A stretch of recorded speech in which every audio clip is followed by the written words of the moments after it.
Um milionário, uma noiva exigente e uma imagem de Jesus que protegia aquela mansão há décadas. Quando a fé foi expulsa da sala para o quartinho dos humildes, uma tragédia abalou aquela família. Mas foi justamente ali, no lugar mais esquecido da casa, que o maior milagre começou. Se inscreva no canal e deixe seu like. E comenta aqui de onde você está assistindo. Seu comentário é muito importante para nós. A mansão Monte Belo erguia-se imponente no bairro mais nobre da cidade, com seus jardins impecáveis e janelas que refletiam o pôr do sol como espelhos dourados. Dentro daquela fortaleza de mármore e cristal, Carlos Montebello caminhava pela sala principal, observando cada detalhe com olhos que carregavam o peso de uma herança bilionária.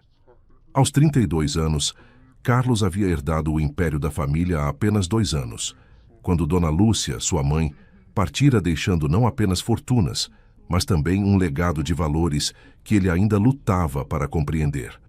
"Carlos, amor, preciso falar com você urgentemente."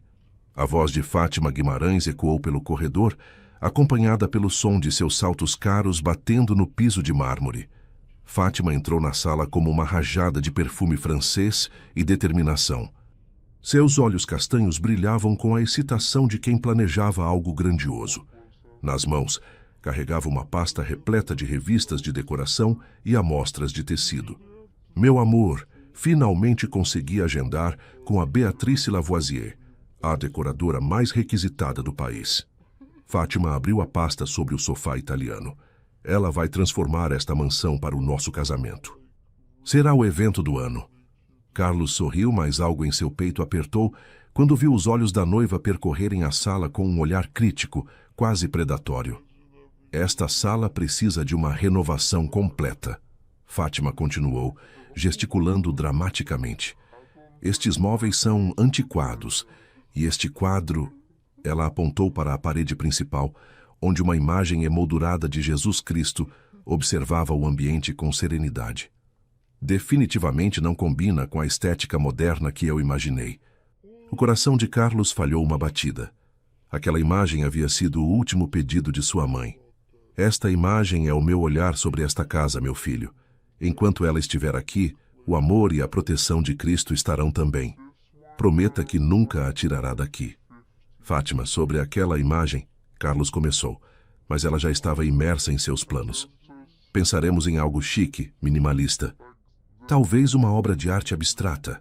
Algo que cause impacto." "Oh, Carlos, será perfeito." Naquele momento, Ana Rodrigues entrou discretamente na sala, carregando produtos de limpeza. Aos 32 anos, Ana trabalhava na mansão há mais de 4 anos. Seu rosto marcado pelo trabalho árduo carregava uma bondade inabalável, e seus olhos revelavam uma fé que nenhuma tempestade poderia apagar. Ao ouvir as palavras de Fátima, Ana sentiu um aperto no coração. Ela havia conhecido Dona Lúcia, havia segurado sua mão nos últimos dias, havia ouvido suas preocupações sobre o filho deixar a fé de lado em meio a tanto luxo. "Com licença, Sr. Carlos," Ana disse baixinho, quase em um sussurro. "Poderia falar com o senhor em particular? É rápido." Fátima ergueu uma sobrancelha, mas acenou com a mão. "Claro, claro. Vou levar estas amostras para o escritório. Mas pense no que eu disse, amor. Mudança completa." Quando ficaram a sós, Ana caminhou até ficar diante de Carlos. Suas mãos tremiam levemente. "Sr. Carlos, sei que não é meu lugar, mas..." Ela olhou para a imagem de Jesus. Sua mãe, Dona Lúcia, fez questão de que esta imagem permanecesse aqui. Ela dizia que era a proteção desta casa, a presença de Cristo abençoando este lar. Carlos desviou o olhar, o conflito transparente em suas feições. "Ana, eu entendo, mas Fátima tem planos e..." "Seu Carlos," Ana interrompeu com coragem incomum. "Riqueza pode comprar muitas coisas, mas não pode comprar a paz que a fé traz. Dona Lúcia sabia disso. Ela me fez prometer que cuidaria desta imagem como cuidaria do Senhor." O silêncio que se seguiu foi pesado. Carlos sentia-se dividido entre honrar a memória da mãe e evitar um conflito com a noiva nas vésperas do casamento. "Ana, eu agradeço sua preocupação." Mas Fátima e eu estamos construindo nossa vida juntos. Precisamos fazer as coisas do nosso jeito. Os olhos de Ana se encheram de lágrimas contidas, mas ela assentiu. Entendo, Sr. Carlos. Vou guardar a imagem em outro lugar. Farei isso com todo o respeito que ela merece. Nos dias seguintes, a mansão transformou-se em um canteiro de obras de luxo. Decoradores, designers e equipes inteiras reformulavam cada canto, e numa tarde cinzenta, Carlos assistiu enquanto 2 funcionários retiravam cuidadosamente a imagem de Jesus da parede. Ana estava ali, esperando. Com mãos trêmulas e olhos marejados, ela recebeu o quadro como quem recebe uma criança ferida. «Perdoe, meu Jesus», Ana murmurou enquanto caminhava pelo corredor de serviço. Seu filho esqueceu o que é importante, mas aqui, no cantinho dos humildes, o Senhor estará conosco. Sempre. O quartinho da despensa cheirava a desinfetante e sabão. Entre baldes, vassouras e prateleiras de produtos de limpeza, Ana encontrou um cantinho. Ali, com todo cuidado, posicionou a imagem e ajoelhou-se. «Aqui o Senhor terá um altar, mesmo que seja humilde», ela sussurrou. Enquanto isso, na sala principal, Carlos observava o espaço vazio onde a imagem estivera. A parede branca e imaculada agora aguardava a tal obra de arte moderna. Mas em seu peito, uma culpa silenciosa começava a crescer. Fátima entrou, radiante, abraçando-o por trás. «Está vendo? Já está melhor. Nosso casamento será inesquecível, amor». Carlos forçou um sorriso, mas seus olhos permaneceram fixos naquela parede vazia. Pela primeira vez desde a morte da mãe, sentiu que havia traído algo muito maior que uma simples promessa. Havia traído a própria alma daquela casa. 6 meses haviam se passado desde o casamento suntuoso que estampara as páginas das revistas de celebridades. A mansão Montebello agora ostentava uma decoração digna de capas de revistas de arquitetura. Minimalista, sofisticada, fria. Na parede principal da sala, onde antes repousava a imagem de Jesus, agora pendia uma tela abstrata, avaliada em R$500.000. Carlos e Fátima pareciam o casal perfeito aos olhos do mundo. Mas dentro daquelas paredes imponentes, algo essencial faltava. Uma paz que o dinheiro jamais conseguiria comprar. Carlos, venha rápido!» A voz de Fátima ecoou pelo corredor numa manhã de terça-feira, carregada de uma emoção que ele não conseguia decifrar. Ele correu até o quarto e encontrou a esposa segurando um teste de gravidez, lágrimas escorrendo pelo rosto maquiado. «Estamos grávidos», ela sussurrou, entre risos e soluços. «Vamos ter um bebê». Aquele momento deveria ter sido de pura alegria. E foi. Por alguns meses. A gravidez transcorreu com todos os cuidados que o dinheiro podia oferecer. Os melhores obstetras, uma equipe médica particular, exames de última geração. Hannah, discreta como sempre, rezava silenciosamente no quartinho da despensa, diante da imagem de Jesus, pedindo proteção para a criança que viria. Mas quando Ivan Montebello nasceu numa madrugada chuvosa de inverno, os médicos não trouxeram champanhe e sorrisos. Trouxeram expressões graves e palavras técnicas que pareciam sentenças de morte. Cardiopatia congênita complexa, o Dr. Silveira explicou na sala reservada do hospital de luxo. O coração do bebê tem múltiplas malformações. Já realizamos os primeiros procedimentos, mas o quadro é extremamente delicado. Fátima desmoronou. Seus soluços enchiam o corredor estéril da UTI neonatal. Carlos, sempre tão seguro de si, sentiu pela primeira vez na vida que seu sobrenome e sua fortuna eram absolutamente inúteis. «Quanto custa?» Carlos perguntou, a voz embargada. «Qualquer tratamento, qualquer médico do mundo. Eu pago o que for necessário». O Dr. Silveira baixou os olhos, o peso da verdade esmagando suas palavras. «Senhor Montebello, já contatamos os melhores especialistas em cardiopatia pediátrica do país e do exterior. Seus recursos financeiros nos dão acesso à melhor medicina disponível, mas...» Ele fez uma pausa dolorosa. Há limites que a ciência ainda não consegue ultrapassar. O coração de Ivan é muito frágil. Fizemos tudo o que está ao nosso alcance. Agora, a vida de seu filho está nas mãos de algo maior que nós. As palavras caíram sobre Carlos como pedras. Algo maior. Algo que seu dinheiro não podia comprar, seus contatos não podiam alcançar, seu poder não podia controlar. Naquela noite, Carlos ligou para especialistas em Boston, Zurique, Tóquio. Todos diziam a mesma coisa. Faremos o possível, mas o prognóstico é reservado. Fátima não comia, não dormia. Ficava vidrada na incubadora onde Ivan lutava por cada respiração, seu corpinho minúsculo conectado a uma rede de tubos e monitores que apitavam constantemente. Ele vai morrer. Ela sussurrava repetidamente em transe. Meu filho vai morrer e eu não posso fazer nada. Nada. Uma semana se tornou 2. 2 se tornaram 1 mês. Ivan piorava gradualmente. Os médicos realizavam procedimentos paliativos, mas todos sabiam, inclusive Carlos e Fátima, que estavam apenas prolongando o inevitável. Foi numa tarde particularmente sombria, quando Fátima estava sozinha no quarto do hospital, que Ana apareceu na porta. A faxineira havia pedido dispensa do trabalho para visitar a patroa, trazendo consigo um marmitex de sopa caseira. Senhora Fátima, Ana disse baixinho, entrando devagar. Trouxe algo quente para a senhora comer. Fátima nem sequer olhou. Seus olhos estavam fixos no vazio, inchados de tanto chorar. Ele vai morrer, Ana. Fátima disse, a voz quebrada e rouca. Meu filho vai morrer, e todo o dinheiro do Carlos, todos os médicos, tudo... Nada disso importa. Ana sentou-se ao lado dela, colocando a mão calejada sobre a mão trêmula de Fátima. Senhora, posso falar algo? Fátima finalmente olhou para ela, e Ana viu nos olhos daquela mulher que sempre fora tão altiva e controladora algo que jamais esperara ver. Desespero absoluto e humildade nascida da dor. Vou orar por ele, Ana disse com convicção serena. Vou orar pelo pequeno Ivan. Jesus Cristo vai intervir por ele. Tenho fé nisso.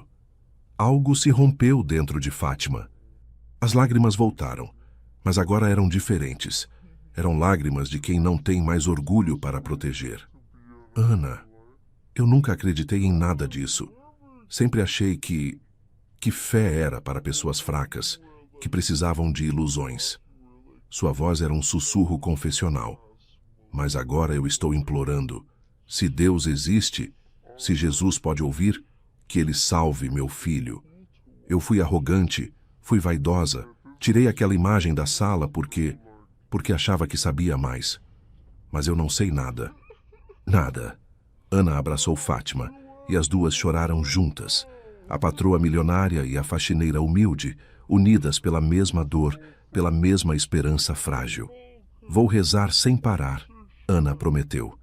E a senhora também pode rezar. Não precisa saber as palavras certas. Jesus ouve o coração. Naquela noite, Ana voltou à mansão e foi direto ao quartinho da despensa.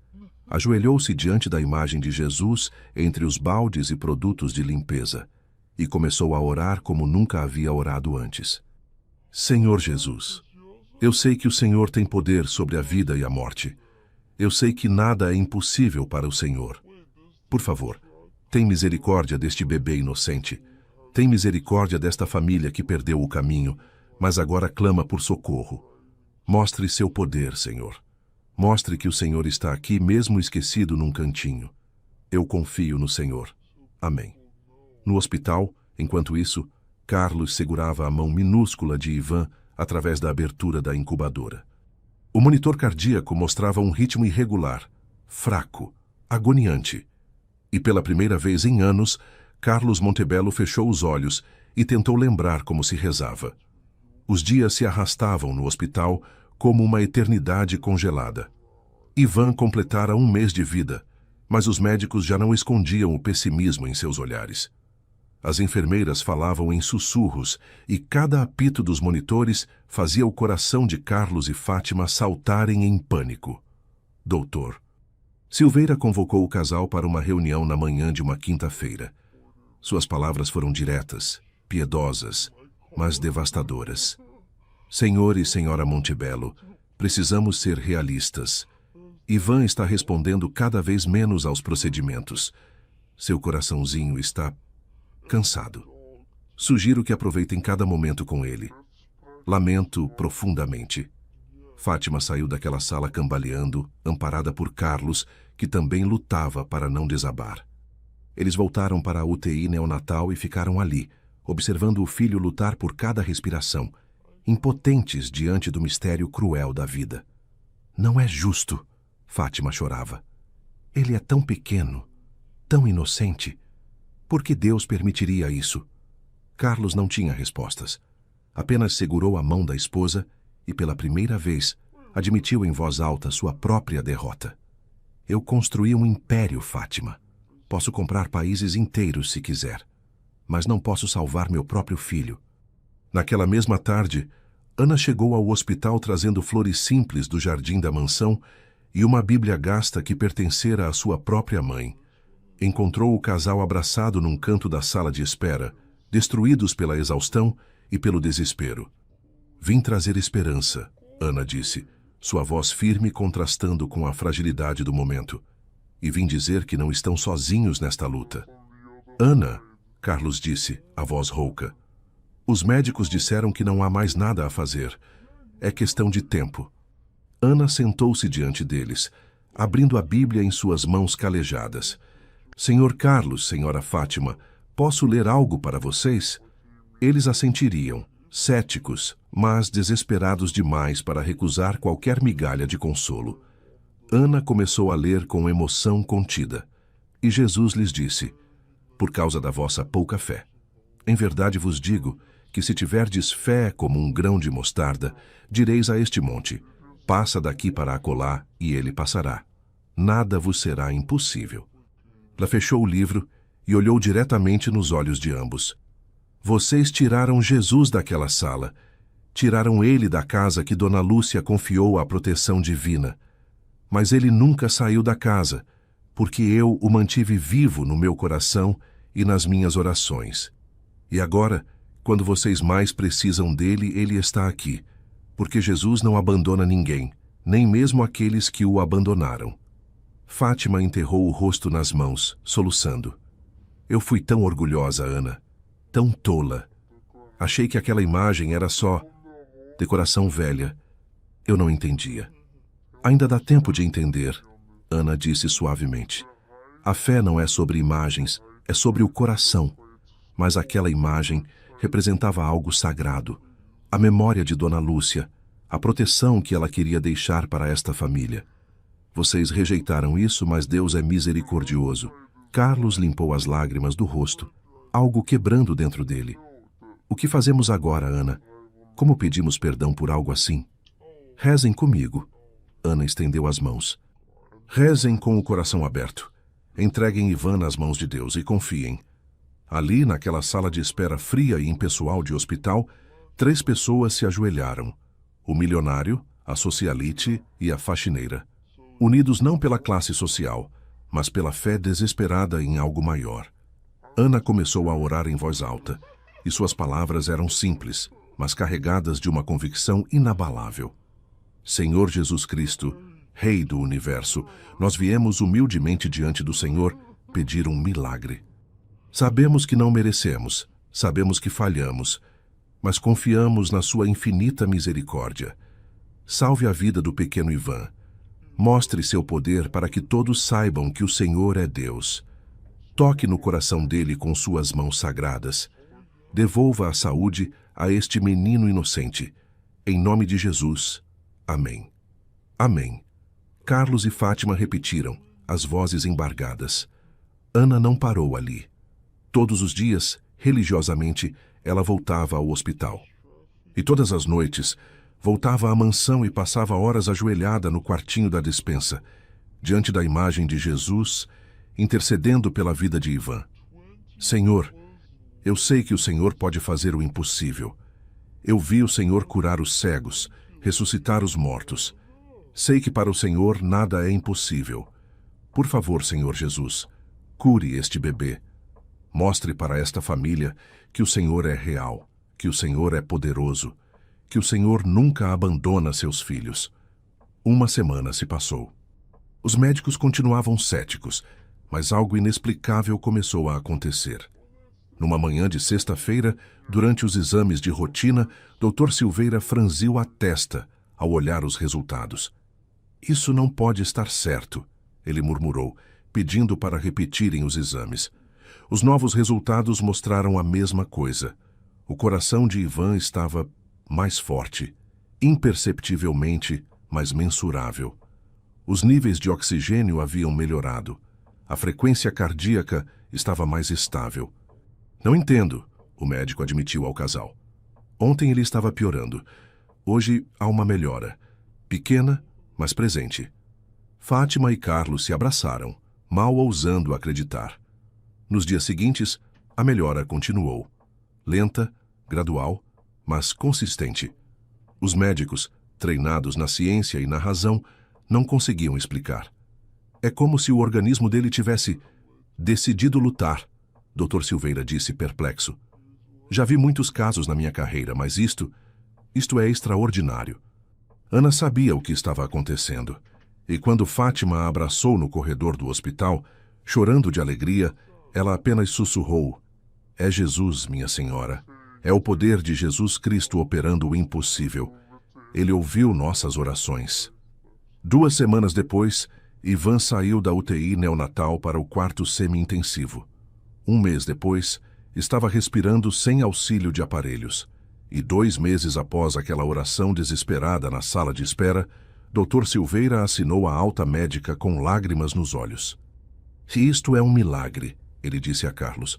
"Não tenho outra palavra para descrever. Do ponto de vista médico, seu filho não deveria estar vivo. Mas aqui está ele, saudável, forte. Algo além da medicina interveio aqui." Carlos segurou o filho nos braços pela primeira vez, sem medo de perdê-lo.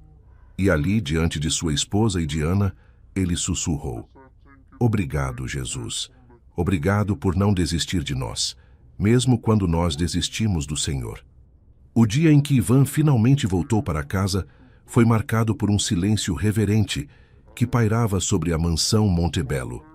As enfermeiras particulares já haviam preparado o quarto do bebê com todos os equipamentos de monitoramento necessários, mas a tensão no ar era diferente agora.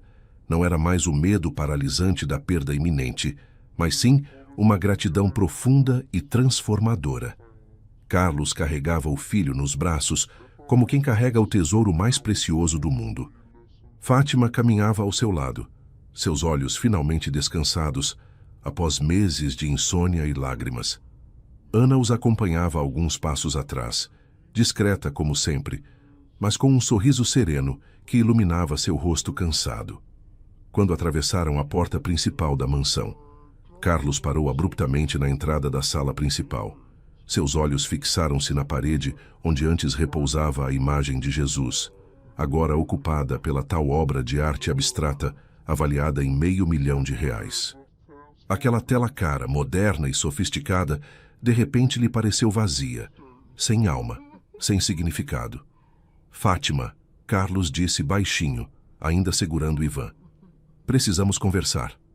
Eles acomodaram o bebê no berço, sob os cuidados da enfermeira, e voltaram à sala. Ana, percebendo a intimidade do momento, começou a se retirar, mas Carlos a chamou. "Ana, por favor, fique. Isto diz respeito a você também." A faxineira parou, surpresa, e voltou-se para o casal. Carlos e Fátima estavam de mãos dadas, e havia algo diferente em seus semblantes. Uma humildade que o dinheiro jamais conseguira comprar. "Ana", Carlos começou, sua voz embargada pela emoção. "Durante todos esses meses no hospital, enquanto assistia meu filho lutar pela vida, eu tive muito tempo para pensar, para me lembrar de coisas que havia esquecido." Ele caminhou até a parede onde estava a tela abstrata, tocando-a levemente. "Minha mãe, Dona Lúcia, passou os últimos dias de vida me fazendo prometer algo." Ela segurou minha mão e disse: "Carlos, esta imagem de Jesus é o olhar protetor sobre esta casa. Enquanto ela estiver aqui, o amor e a proteção de Cristo estarão também. Prometa que nunca a tirará daqui." Carlos fechou os olhos, a culpa transparecendo em cada palavra. "Eu prometi." Olhei nos olhos da minha mãe moribunda e prometi. E na primeira oportunidade, quebrei essa promessa. Escolhi agradar o orgulho, a vaidade, a aparência, e esqueci o que realmente importava. Fátima deu um passo à frente, as lágrimas escorrendo livremente por seu rosto. A culpa não é só dele, Ana. É minha também. Talvez seja até mais minha. Sua voz tremia, mas havia uma sinceridade crua em suas palavras. Eu entrei nesta casa como uma invasora. Não respeitei a memória de Dona Lúcia. Não respeitei as tradições desta família. Eu estava tão obcecada em fazer tudo do meu jeito, em impor minha visão, que destruí algo sagrado. Ana ouvia em silêncio, seus olhos marejados. Quando Ivan nasceu doente, Fátima continuou, e os médicos disseram que não havia esperança, eu finalmente entendi o que você tentou nos dizer, Ana. Entendi que existem coisas maiores que nós, maiores que dinheiro, maiores que status social. Entendi que aquela imagem não era apenas decoração, era fé, era proteção, era amor. Carlos se aproximou de Ana, e para surpresa da faxineira, ele se ajoelhou diante dela. O gesto era tão inesperado, tão humilde vindo de um homem daquela posição, que Ana instintivamente tentou fazê-lo levantar. Senhor Carlos, por favor, não... Ana, Carlos disse ainda ajoelhado, você foi mais fiel à memória da minha mãe do que eu. Você guardou aquela imagem como um tesouro quando nós a tratamos como lixo. Você orou pelo meu filho quando eu nem sabia mais como rezar. Você manteve a fé acesa nesta casa quando nós a apagamos. Ele segurou as mãos calejadas de Ana entre as suas. Eu preciso que você me perdoe e preciso que você nos ajude a consertar o erro que cometemos. Fátima também se aproximou, juntando-se ao marido. Ana, aquela imagem de Jesus precisa voltar para a sala. Precisa voltar para o lugar de onde nunca deveria ter saído. Mas não queremos apenas colocá-la de volta. Queremos fazer isso da maneira certa, com o respeito que ela merece. Ana, com lágrimas rolando pelo rosto, ajudou Carlos a se levantar e abraçou o casal com a ternura de uma mãe. Não há nada a perdoar, meus queridos. O Senhor Jesus já perdoou tudo. E estou tão feliz que vocês abriram os corações para Ele. Então, nos ajude, Carlos pediu. Nos ensine como fazer isso direito. Naquela tarde, os três caminharam juntos até o quartinho da despensa. Hannah abriu a porta com cuidado, revelando aquele espaço humilde entre produtos de limpeza e baldes, onde a imagem de Jesus havia permanecido exilada por tanto tempo. A luz da tarde entrava por uma pequena janela, iluminando o rosto sereno de Cristo na imagem emoldurada. Ela está aqui há tanto tempo, Ana disse suavemente, mas eu sempre mantive ela limpa, sempre rezei diante dela. Nunca deixei que fosse esquecida. Carlos tocou a moldura com reverência, como se estivesse tocando algo sagrado pela primeira vez. Mãe, ele sussurrou, eu sinto muito. Eu quebrei minha promessa, mas vou consertar isso agora. Ivan está vivo por causa da fé que a senhora plantou nesta casa, por causa dessa imagem que a senhora deixou como herança. Fátima também tocou a moldura, fechando os olhos. Dona Lúcia, eu nunca tive a chance de conhecê-la, mas agora entendo o que a senhora queria proteger. Não era apenas uma casa, era uma família. Não era apenas uma decoração, era uma bênção. Ana fez o sinal da cruz, e juntos os três ergueram a imagem com cuidado. Caminharam lentamente pelo corredor de serviço, atravessaram a cozinha imponente e, finalmente, chegaram à sala principal. Carlos olhou para a tela abstrata de R$500 mil e, sem hesitar, começou a retirá-la da parede. Esta nunca pertenceu aqui, ele disse, colocando-a de lado sem cerimônia. Nunca teve vida, nunca teve alma. Com mãos cuidadosas e corações transformados, eles posicionaram a imagem de Jesus de volta na parede principal da sala. Quando ela finalmente estava no lugar, seu lugar, algo mudou na atmosfera daquele ambiente.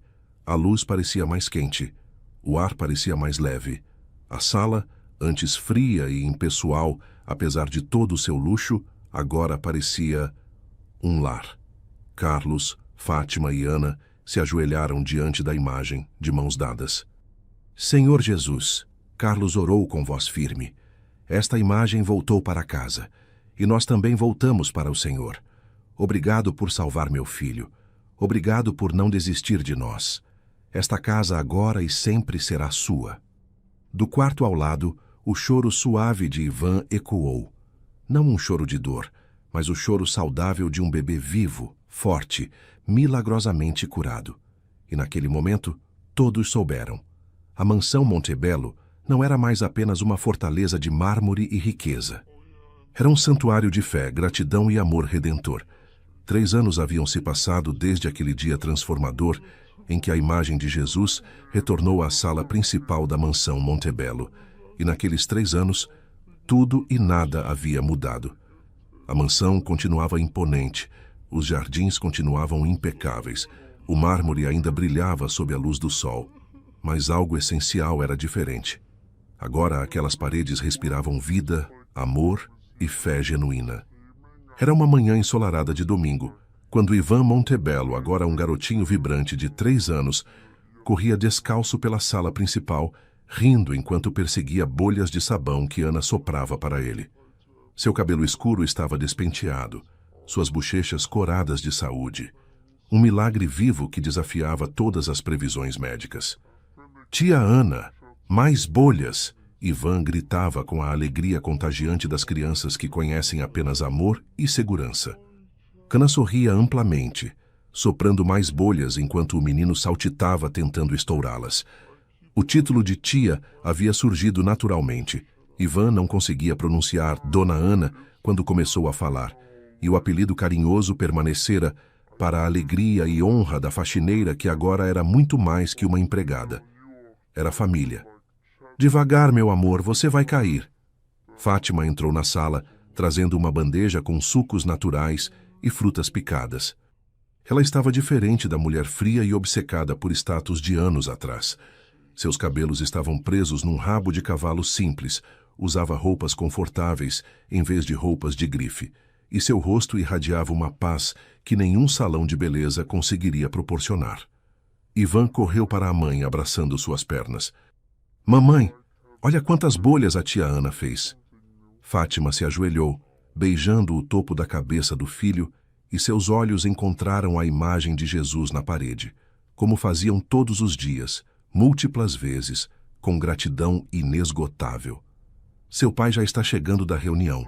Fátima disse a Ana, que havia se tornado sua confidente e amiga. Ele disse que tem uma surpresa para você.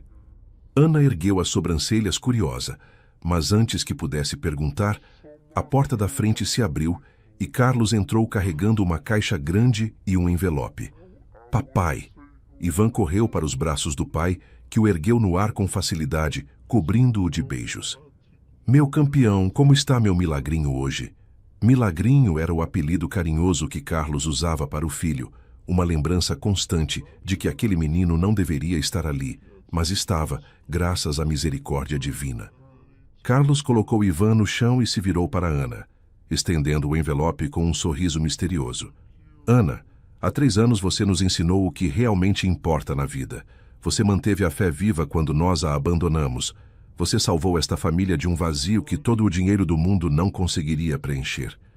Ana pegou o envelope com mãos trêmulas, confusa. Senhor Carlos, não precisa... Preciso sim, Carlos interrompeu gentilmente. Abra. Com dedos nervosos, Ana abriu o envelope e retirou alguns documentos. Seus olhos se arregalaram ao ler, e as lágrimas começaram a cair imediatamente. Senhor Carlos, isto é a escritura de uma casa? Não uma casa qualquer. Fátima se aproximou, colocando a mão no ombro de Ana. É a casa dos seus sonhos. Você uma vez mencionou, há anos, que sonhava ter uma casinha simples com um jardim para plantar rosas. Nós a encontramos. Fica a apenas 10 minutos daqui. 3 quartos, jardim grande toda mobiliada. E está completamente quitada em seu nome. Ana não conseguia falar. Apenas segurava os papéis enquanto lágrimas de alegria inundavam seu rosto. Mas isso não é tudo. Carlos abriu a caixa que havia trazido, revelando uma linda réplica emoldurada da imagem de Jesus que estava na parede. Esta é para sua nova casa, para que você tenha a mesma proteção que esta família tem. Ana finalmente encontrou sua voz, embargada pela emoção. Eu não sei o que dizer. Isto é demais, eu não mereço. Você merece isso e muito mais, Fátima a abraçou. Ana, você não é nossa empregada. Você nunca foi apenas isso. Você é a tia que Ivan ama. É a amiga que me ensinou a ter fé. É a irmã que esta família ganhou. E esta casa não é um presente de despedida. É apenas para que você tenha seu próprio espaço, seu próprio canto. Mas esperamos que você continue vindo aqui todos os dias, tomando café conosco, brincando com Ivan, sendo parte de nós. Porque você é parte de nós, Carlos completou. Para sempre. Ana abraçou o casal soluçando de gratidão. Ivan, vendo os adultos chorando, abraçou a perna de Ana com força. Não chora, tia Ana. Você ganhou uma casa. Vamos plantar rosas juntos. Todos riram em meio às lágrimas, e Ana pegou o menino no colo, cobrindo-o de beijos. Naquela tarde, a família, pois agora eram verdadeiramente uma família, se reuniu na sala. Carlos havia convidado também alguns amigos próximos e o doutor Silveira, que havia se tornado um visitante regular da mansão após testemunhar o milagre de Ivan. Diante da imagem de Jesus, Carlos fez um discurso que ecoaria pelos anos seguintes. Há 3 anos, esta casa era rica em bens materiais, mas pobre em espírito. Tínhamos tudo, mas não tínhamos nada. Então Deus, em sua infinita sabedoria, permitiu que passássemos pela provação mais difícil que pais podem enfrentar, a possível perda de um filho. Mas Ele não fez isso para nos punir. Fez para nos despertar. Ele olhou para a imagem com reverência. Esta imagem voltou para seu lugar, mas mais importante, Jesus Cristo voltou para nossos corações. Aprendemos que fé não é fraqueza, é a maior força que existe. Aprendemos que riqueza sem propósito é miséria. E aprendemos que família não é definida por sangue ou contratos de trabalho, mas por amor, lealdade e fé compartilhada. Fátima se levantou ao lado do marido, segurando Ivan no colo. Esta casa agora tem um novo lema. Cristo é o centro deste lar. E será sempre assim. Para que meu filho cresça sabendo que existe algo muito maior que dinheiro, muito maior que status. Existe o amor de Deus, que opera milagres quando nós o deixamos entrar. Dr. Silveira, emocionado, ergueu sua taça. Eu sou homem da ciência, mas testemunhei algo que a ciência não pode explicar. Este menino, ele apontou para Ivan, não deveria estar aqui, mas está. E isso me ensinou humildade. Há forças maiores que nosso conhecimento, mistérios que nossos instrumentos não podem medir. Brindo a esta família que me ensinou que medicina e fé não são inimigas, são aliadas na busca pela vida plena. Todos brindaram, e Ana, de pé ao lado da imagem de Jesus, fez uma última oração em voz alta. Senhor Jesus, obrigada por nunca desistir desta família. Obrigada por me usar como instrumento da sua vontade. Que esta casa continue sendo um farol de fé, um refúgio de amor e um testemunho vivo do seu poder. E que todos que entrarem aqui sintam a sua presença protetora. Amém. Amém. Todos responderam em uníssono. Ivan, com a inocência pura de uma criança, apontou para a imagem de Jesus e disse algo que ficaria gravado nos corações de todos os presentes. Jesus curou meu coração. Ele me ama. Carlos e Fátima se ajoelharam ao lado do filho, abraçando-o com lágrimas de gratidão. E ali naquela sala que um dia fora palco de vaidade e orgulho, agora consagrada à fé e ao amor, a família Montebello, incluindo Ana, sua guardiã espiritual, encontrou o que o dinheiro jamais poderia comprar: paz verdadeira, propósito genuíno e a certeza inabalável de que onde Cristo está no centro, milagres não apenas acontecem, eles transformam vidas para sempre. A mansão Montebello continuaria sendo imponente e luxuosa, mas agora, acima de tudo, era um lar abençoado. E a imagem de Jesus, no centro da sala principal, permaneceria ali para sempre. Não apenas como decoração, mas como lembrança eterna de que o maior tesouro não se guarda em cofres. Guarda-se no coração, porque onde estiver o vosso tesouro, ali estará também o vosso coração. Mateus 6:21.